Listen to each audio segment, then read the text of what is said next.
व्यर्थ संकल्प की स्पीड जो है ना वो बहुत तेज है। एक सेकंड में कहां से कहां पहुंच सकते हो। अभी यहां बैठे हो ना, आबू में बैठे हो, कितना सुंदर स्थान पर बैठे हो। मानो यहां बैठे बैठे आपको कोई बात ऐसी याद आ गई बीती हुई, और उसमें आपको क्यों शब्द आया,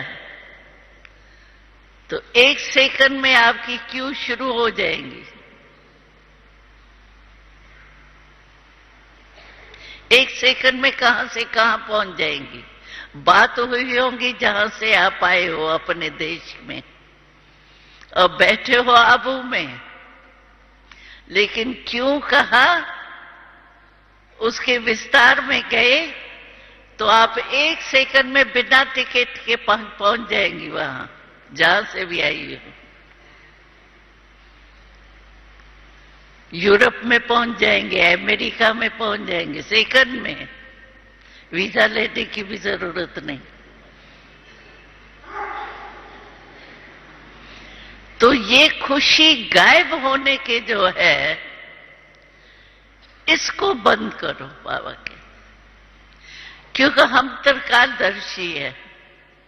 हमारा टाइटल है, बाबा ने दिया है त्रिकालदर्शी, आदि मध्य अंत तीन कालों को जानने वाले। तो क्या त्रिकालदर्शी हूं, तीन कालों को जानने वाली हूं और वर्तमान को नहीं जान रही हूं, तो त्रिकालदर्शी कैसे हुए। इसीलिए बाबा कहते हैं,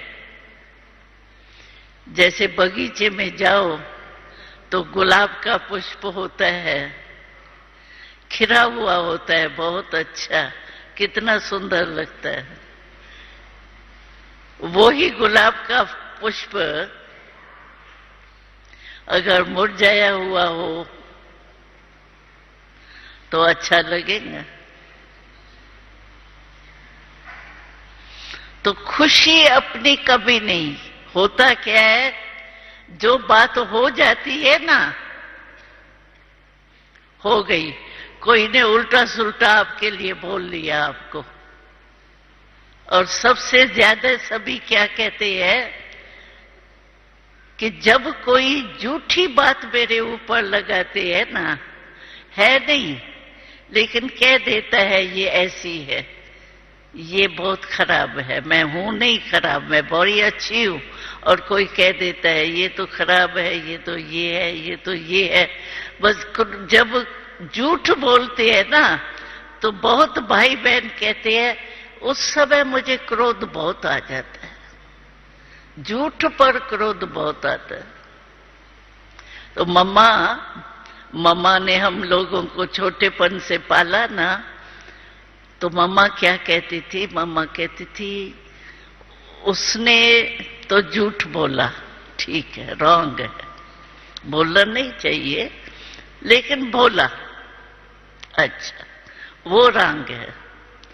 लेकिन आपको उसने झूठ बोला, उसकी फीलिंग आ गई, फीलिंग की बीमारी आई, तभी क्रोध आता है ना, ऐसे ही थोड़ी क्रोध आ जाता है।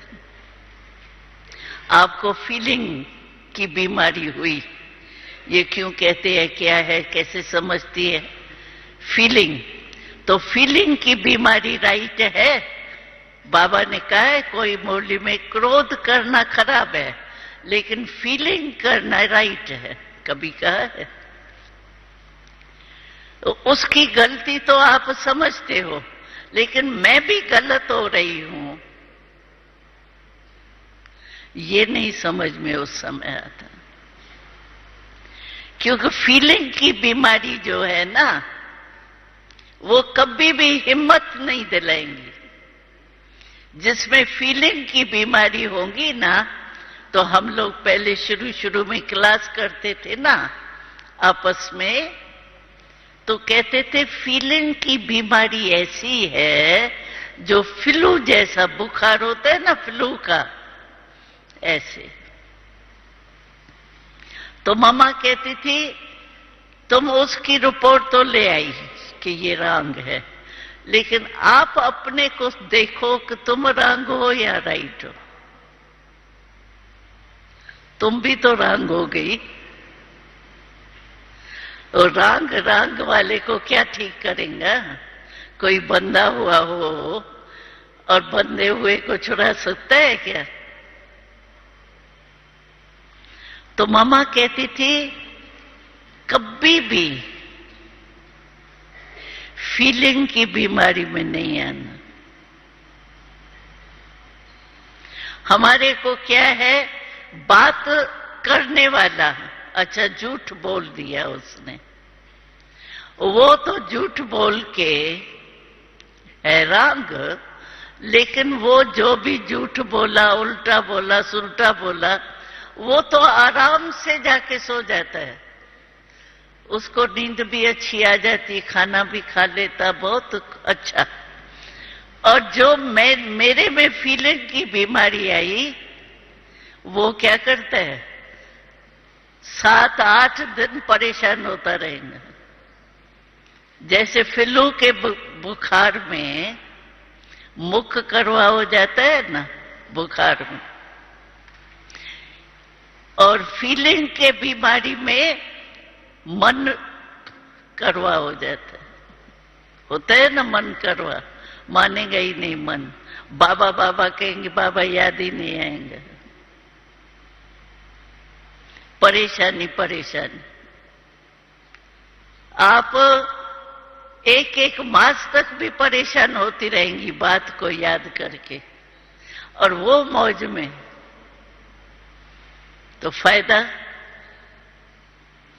इसीलिए जो बीत चुकी ना, उस बीती हुई को याद करके फीलिंग में नहीं आओ, इसीलिए खुशी गुम हो जाती। और हमको बाबा ने कहा है, तुम्हारे जैसा खुश नसीब कोई वर्ल्ड में है ही नहीं, क्योंकि भगवान के बच्चे हैं। तो बाबा ने होमवर्क दिया था कुछ समय पहले। बाबा ने कहा था कि सदा खुश रहो और खुशी बांटो। ये होमवर्क दिया था बाबा ने। और दूसरा होमवर्क बाबा ने दिया था, या इंडिया में कहावत है कि न दुख दो न दुख लो,